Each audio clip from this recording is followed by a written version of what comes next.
Hello and welcome to the 8th episode of Chiefsman's Corner Live. I'm your host, one of the commissioners of the WFL, Coach Winuvas of the New Orleans Saints.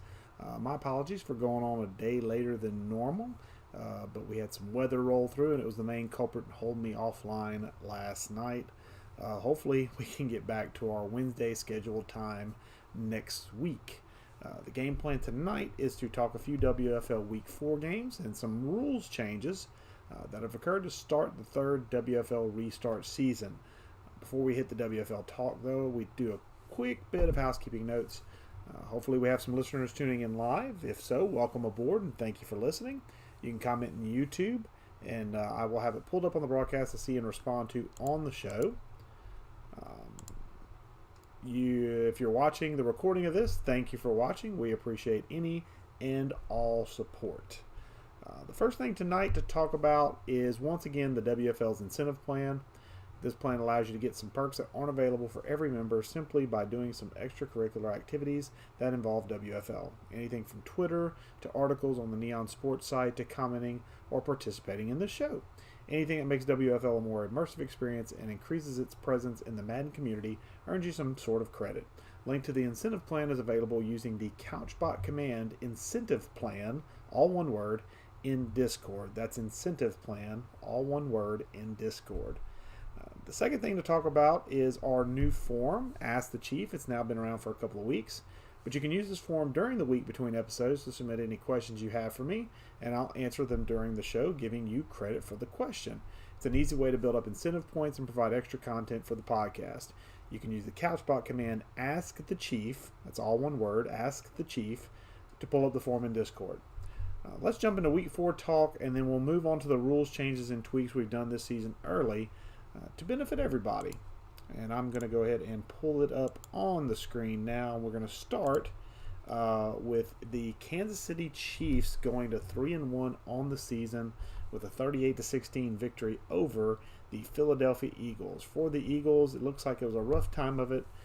For young man Jalen Hurts went 14 of 30 for 243 yards, but no touchdowns and 3 interceptions on the day. Miles Sanders, 8 carries, 38 yards. Jalen Hurts appears to have been running for his life, 7 carries for only 7 yards. Jason Huntley, backup halfback, 2 carries for 3 yards, and Boston Scott also had a touch for 2 yards. Receiving-wise for the Eagles, Dallas Goedert led the team in yards with 3 catches for 86 yards. Miles Sanders had the most receptions on the day with 4 for 33. Defensively, T.J. Edwards at middle linebacker had 8 tackles on the day, as well as a pass deflection. Alex Singleton had a fumble recovery that he returned for a touchdown. And it looks like pretty much that's about it. Rodney McLeod at safety had 7 tackles. No sacks on the day of Patrick Mahomes for the Eagles defense as they fall to 500 with a 38-16 loss. For the Chiefs, Pat Mahomes was nearly perfect, going 15 of 21 for 280 yards, 2 touchdowns, no picks. Clyde Edwards-Helaire, 21 carries, 92 yards, 2 touchdowns. Jerick McKinnon backing him up, getting 6 carries for 89 yards. And Patrick Mahomes with 2 kneel downs. In the receiving game, Tyreek Hill had 3 catches for 86 yards. But Noah Gray and Clyde Edwards-Helaire get the touchdowns from Mahomes. Noah Gray, 2 catches for 71 yards and the aforementioned touchdown. Clyde Edwards-Helaire, 3 catches for 17 yards and a touchdown. Demarcus Robertson, Travis Kelce, and Mecole Hardman also had receptions in this game for the Chiefs. Defensively for the Chiefs, only 1 sack to record. That's Frank Clark at the right end spot. Also had 3 tackles on the day. Tyrann Mathieu and Charvarius Ward and Juan Thornhill had interceptions of Jalen Hurts. None of them went back for pick sixes, however. Looks like that's about it to say. Rashad Fenton had the lead in tackles for the team with 5. Tyrann Mathieu turns in 4 from his strong safety spot to go with the interception and the nice solid team victory for the Kansas City Chiefs. The next game on the docket, now normally I don't talk about this, but I want to talk about the Ravens in particular because the Broncos are a CPU team, so I'm really just going to kind of focus on the now 2-2 Ravens who chose to play the Denver Broncos CPU and won 26-16 for the Ravens. 11 of 22, 145 yards, and an interception for Lamar Jackson. J.K. Dobbins carries the rock 21 times for 122 yards and a touchdown. Lamar Jackson, 8 carries, 57 yards and a touchdown. Gus Edwards, 9 carries, 20 yards and 2 touchdowns there in the goal line for that Ravens power run offense. Rashad Bateman, 6 catches for 87 yards to lead the receivers. No other receiver had more than 2 catches, and that was Mark Andrews with 2 catches for 21 yards. Patrick Queen leads the Ravens defense with 4 tackles, a sack, and a pass deflection. Looks like no interceptions for the Ravens defense, but they did get 2 sacks, one from Queen and one from middle linebacker Malik Harrison. Geno Stone also had 3 tackles. Brandon Stevens had 3 tackles. Looked like a good, solid team-based effort there for the Ravens defense, and a good win to get Coach Webb to 500 on the season. Last game on the docket is the San Francisco 49ers, who fall to 3-1 to the kind of surprising 4-0 Seattle Seahawks. For the 49ers, Trey Lance goes 16 of 35, 226 yards and 4 interceptions. That is brutal. Hello, Maniac, by the way. How are you doing today? So respond to some of the chat that's in chat. Elijah Mitchell, 12 carries for 64 yards. Trey Sermon, 1 carry for 1 yard. And it looks like a kneel down for Trey Lance there for the rushing attack for the 49ers. Receiving-wise, George Kittle, 4 catches for 70 yards. Brandon Ayuk and Mohamed Sanu also had 4 catches for 50 and 43 yards, respectively. Deebo Samuel had 3 catches from his wide receiver spot for 55 yards. 49ers defense, Jimmy Ward had himself a ball game. 4 tackles, 2 interceptions, 2 pass deflections, and one of those interceptions was a pick 6 on the day. 3 sacks for the 49ers defense, 1 from D Ford, 1 from Fred Warner, and 1 from DJ Jones. Unfortunately, it was not enough to overcome the Seattle Seahawks. Russell Wilson, 13 of 23, 245 yards, 2 touchdowns, 2 interceptions. Rushing-wise, looks like Russell Wilson also led the team in rushing with 5 carries but 36 yards. Chris Carson, 11 carries for 32 yards. New acquisition Ronald Jones from the Buccaneers earlier this year, 7 carries for only 21 yards. Not really finding his way in the Seahawks offense to this point. And for the receivers, DK Metcalf, 3 catches for 90 yards and a touchdown. Tyler Lockett, 2 catches, 50 yards and a touchdown. Will Dissly, Dwayne Eskridge also had 2 catches for 36 and 30 yards respectively for the Seahawks to pace them in their victory. Quandre Diggs and Jamal Adams both led the team in tackles with 5 each, but Jamal Adams also had 2 interceptions. Quandre Diggs had a fumble recovery for a touchdown. 1 sack on the day for the Seattle Seahawks, and that was from John Radigan at outside linebacker. Blasson Austin and DJ Reed Jr. also had interceptions, Austin's being a pick 6 as well. So 14 points from your defense will always help you get a nice W, and the Seattle Seahawks can sit pretty at the top of the NFC West with a 31-10 victory over the San Francisco 49ers. Good team there too. Coach Chess is a solid coach. And that leads me to, since that was all the games we had to cover that's been played so far through week 4. We just started week 4 yesterday. Now to talk about something I don't particularly care for doing, and that is adding and changing rules in the rule book during the season. This is not a practice I want to be doing consistently, but there have been a few instances of issues that leadership has seen some gameplay issues that were not covered in the rules that need to be addressed immediately, and some, quote, understood rules that needed to be put in black and white to avoid further confusion. The first new rule is our hit stick restriction rules. Starting with week 2, user hit sticks are now limited to 10% of total defensive play calls per game. So they're in that excessive concept area, but they're all on their own at 10%. They're not 25, they're not 40, they're at 10%, which that means if you call 40 plays on defense, you can at most user hit stick 4 times. That does not preclude CPU hit sticks. That simply precludes user hit stick, where it shows up on screen. It says user hit stick. Okay. You also cannot hit stick at any point on any punt or kickoff return. You cannot do a hit stick to try and hit the ball carrier if you are trying to come back on a kickoff return for defense. And obviously you can't really do it all that much on offense. But so mainly for kickoff and punt returns, no hit sticks are allowed at all. Finally, and this is going to be the one that's going to be the toughest to to reside over from a rules standpoint. You can no longer hit stick to break up the process of a catch. You must wait to use your hit stick until the player completes the process of the catch and makes a football move. Now, I know the term football move can be kind of jittery to those people that are familiar with the catch rules from real football. So please try to not leave it up to the judgment of the gameplay gurus, because I would rather you be safe than sorry in that regard. My best advice for you, if you are having issues with, worrying about the timing, is to let the person make a move upfield before you make the hit stick shot. That's the best thing I could tell you from my personal viewpoint. The second rule change, and I use the term change loosely, it's in quotes actually, is more of a clarification. A few owners have misunderstood our halfback 80-20 rules, which revolves around using backup running backs to run the ball. Some users were under the impression that the 80-20 rule was a check at the end of the season.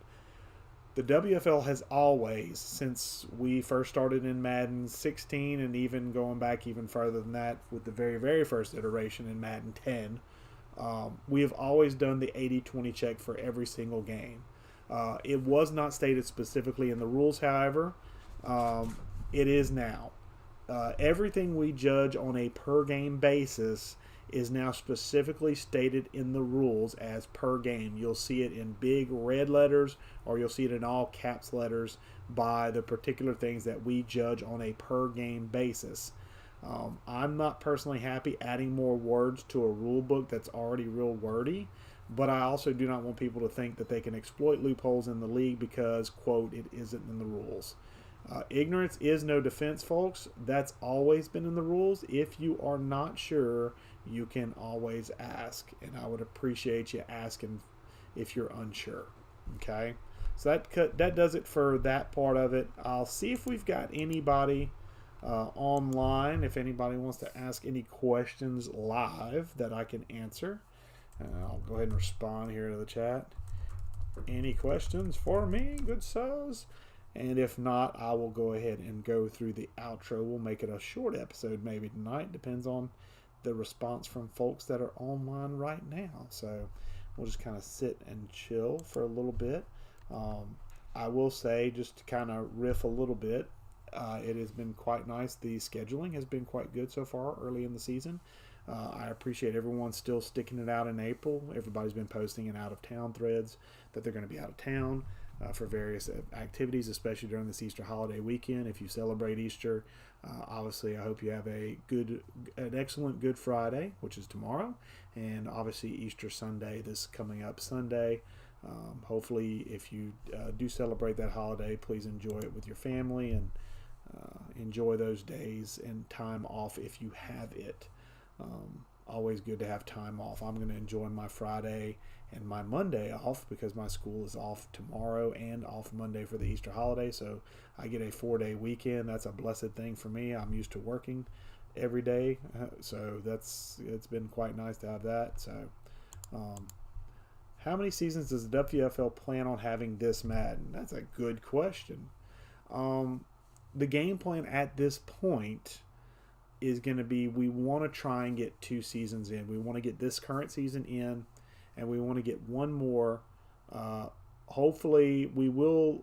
I've instructed the scheduling gurus to be a little more on point with the scheduling in and of itself.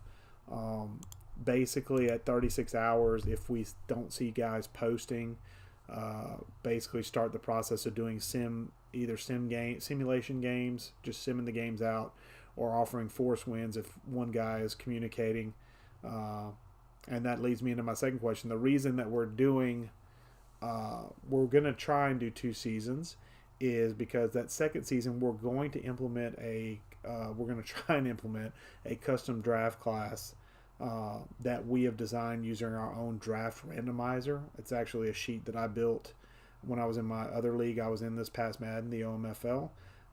It's a sheet that basically randomizes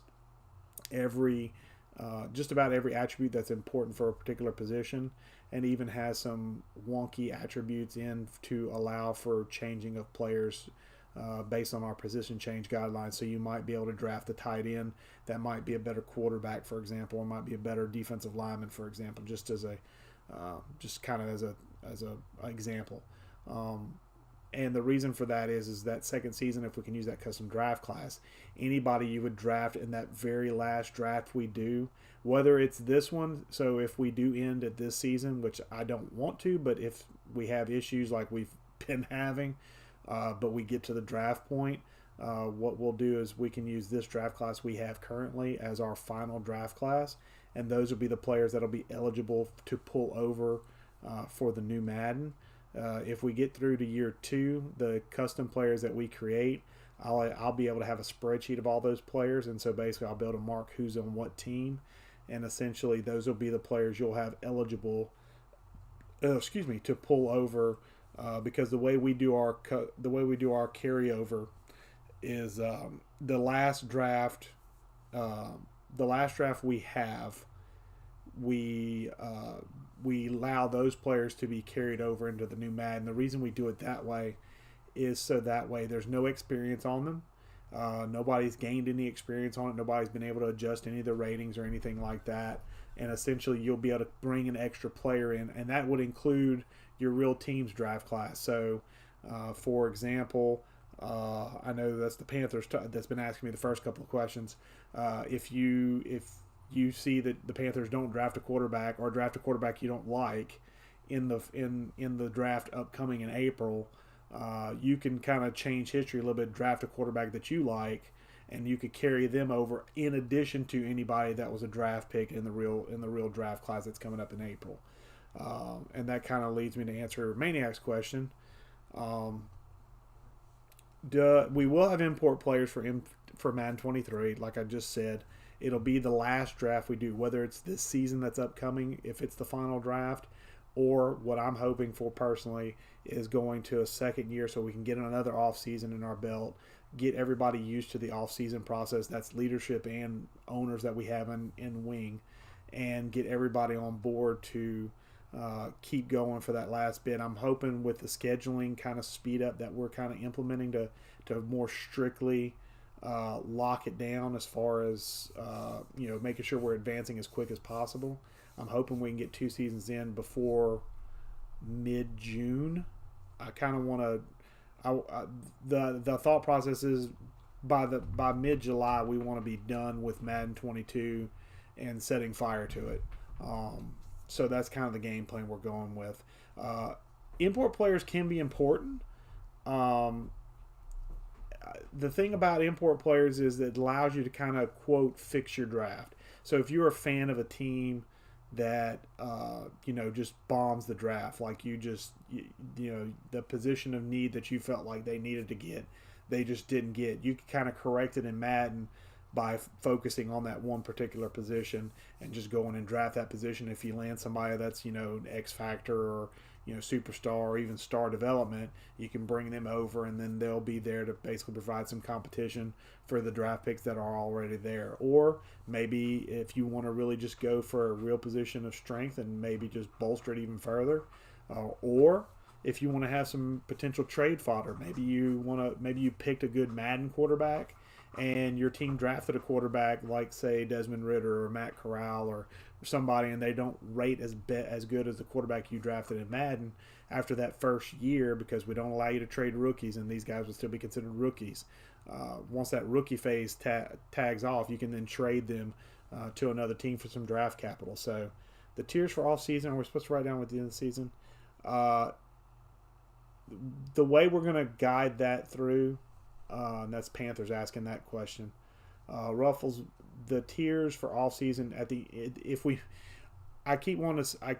we make it to the end, I really hated saying it that way, but it feels like we get close and when we get stopped by a glitch. But if we make it to the end of the season, any articles that you've done this season will count. Any comments you make during shows will count. But it is your responsibility as an owner to keep track of that. I do some checking on some things, but most of it's going to be on word of honor. And if it looks like it's suspicious, I'll check into it. But I feel like most people will be kind of honest about this. So basically, you'll be your responsibility to report anything you've done in the league, whether it's articles, whether it's pretty much the form that you fill out has pretty much everything you can do. Um,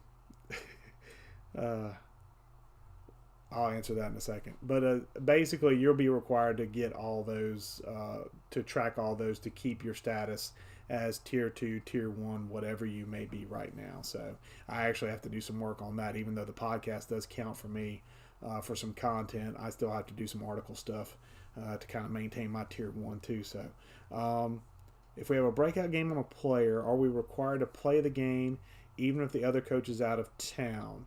No, because I'll give you, for instance, even though it's a CPU, I had the Patriots week 3 and Paulson Adebo, my cornerback, had a breakout scenario, and I simulated it, and he ended up getting the breakout scenario.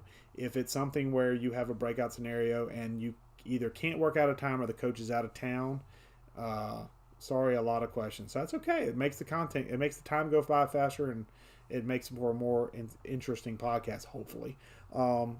But yeah, if the coach is out of town and it's a force win or simulation win scenario, you do not have to play if there's a breakout. But do be aware that you kind of take the consequences of what happens. If you make it, great. If you don't, sorry. Lucky for me, Paulson Adebo ended up getting star potential, so that was kind of nice to see that because I'm 2-1 thanks to the CPU. It's definitely not from week 1 because I got throttled week 1. So. Hopefully week 4, maybe the Giants will show me some mercy, but playing him in another league, he's a very, very good player. So I expect to get the doors beat off of me again. Or at the very least, we're just going to play toss interceptions to each other and just give our defense a whole lot of boost. So, but yeah, that's to answer that question briefly. Yeah, if the other coach is out of town and you have a breakout scenario, or any sort of scenario where you might get something out of it, you do not have to play it if you do not want to. I don't want to make anybody play the CPU because playing a user is already frustrating enough. Playing the CPU is just downright miserable at points. But we did have Coach Webb win against the Broncos, so apparently it can be done. So I just choose not to do it. So DJ's trying to get X Factor, 200 plus yards. Well, you know what? Because you're in my division, I'm going to say that shouldn't happen. No, I'm just kidding. I don't play like that. So, that was good. A lot of questions. I like that. Dig that a lot. I've had a lot more back and forth than I was anticipating, which is good. I don't mind that at all. But hopefully he doesn't get 200 yards because I don't want to see X Factor DJ Moore. I just don't. Sorry. Put Marshawn Lattimore on him all the time. Would you be interested in allowing a mock draft challenge for the league and throw up a restricted attribute for grabs? Are we talking real life mock draft? Like in other words, like, you know, the real life draft coming up in April, and for, what is it, 28th to 30th? Is that what we're talking about? That'd be interesting. I wouldn't be opposed to it if you want to, Maniac. If you want to, yeah, if you want to kind of write something up in the leadership chat and kind of give me an idea of what we're talking about, I wouldn't mind doing that at all. I think that'd be something to kind of drum up interest for the draft and just kind of keep the wagon going. I like it. You don't have to come up with the whole thing, but just, you know, just come up with a general concept and I can help you iron it out and we can kind of throw it out there to the gang and see what happens. I'm good with that. If you watch my last game, DJ was a huge part in the comeback. Oh, man, I really don't want to see DJ. I don't want to watch DJ Moore run roughshod. That just means I'm going to have to cover him.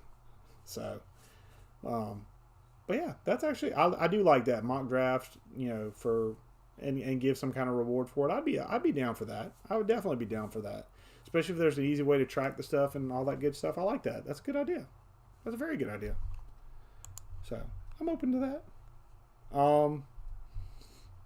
I think I'm pretty well done. So unless there's any other last minute questions, I think I'm going to go ahead and go to the outro. So I'm kind of keeping an eye because I know it's on a delay. So I'm kind of waiting. And plus I'm dropping frames. So that's not helping either. So stop dropping frames, jerk. Stupid internet. So All right, let's go ahead and go to the outro. So I guess all right, heading back to work. Have a good rest of the podcast. Well, the rest of the podcast is going to be another 2 minutes tops because I don't play around with this outro. I do appreciate everybody that tuned in live. I know there wasn't a bunch of you, but hey, vocal. I like vocal. That's always good. Easy to interact with. Appreciate you tuning in. If you tuned in live, if you're tuning in after the fact, I do appreciate you tuning in then. Any type of eyeballs we can put on this is the more the merrier.